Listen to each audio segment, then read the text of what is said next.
Will it be a lot of north-south to start things here today, Randy, as you get these guys into where you want to see them physically? I think that the expectations always when you start training camp that there's going to be a workload, and this is no different. There is going to be work put in all areas, all aspects of trying to prepare this team for a week. Actually 6 days from now, not a week. It was a week yesterday. So there will be skating. There will be lots of attention paid to defensive zone coverage, special teams.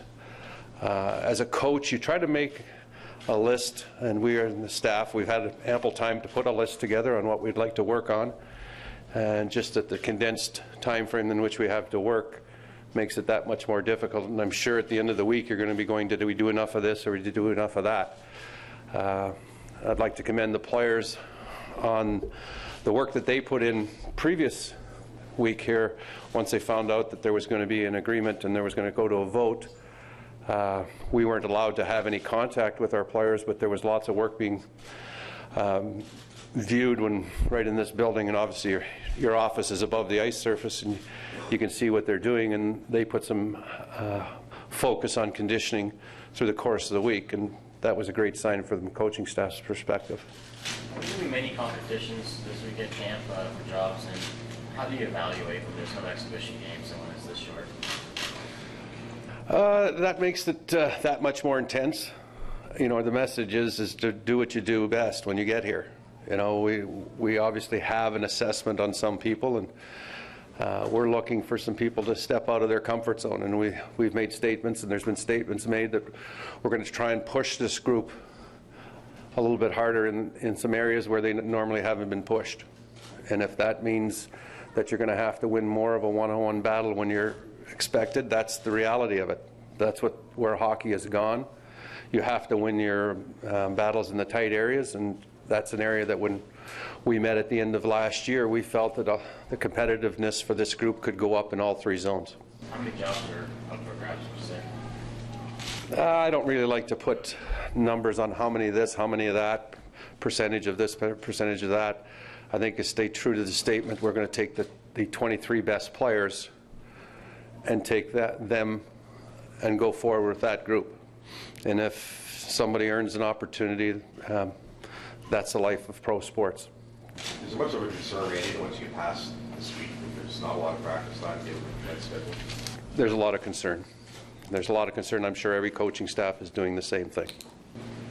When you were finally allowed to speak to the players today, who was the first one you spoke to, and what did you say? I didn't really have much of a conversation because they were getting their physicals done.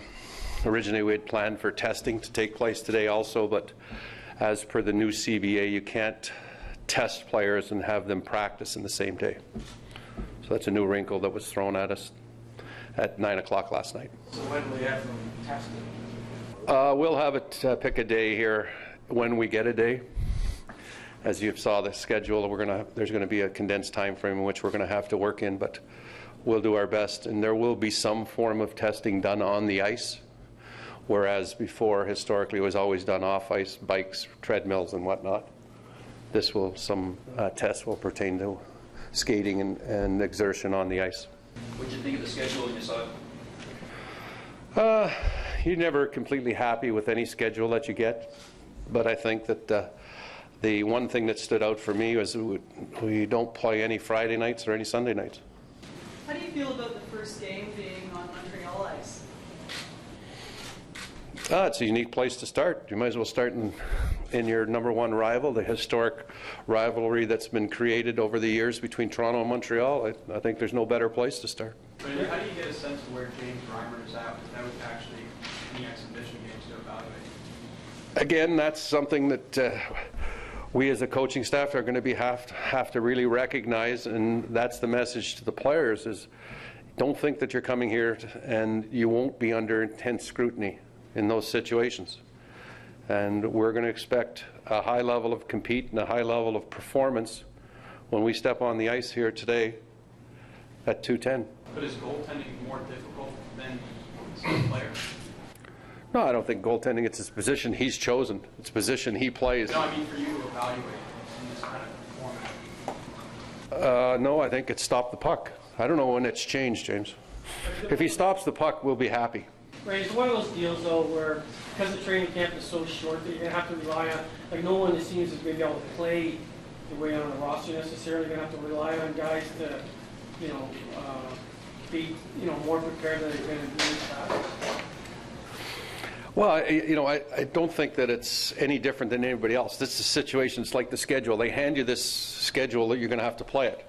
We've been handed these circumstances through the lockout, so we're all going to have to live it. We're going to have to make adjustments, and we're going to try and cover every base we possibly can through the next 6 days, prepare our group to play Montreal. Now, to say that it's difficult, yeah, it's going to be difficult, but that's the hand we're dealt.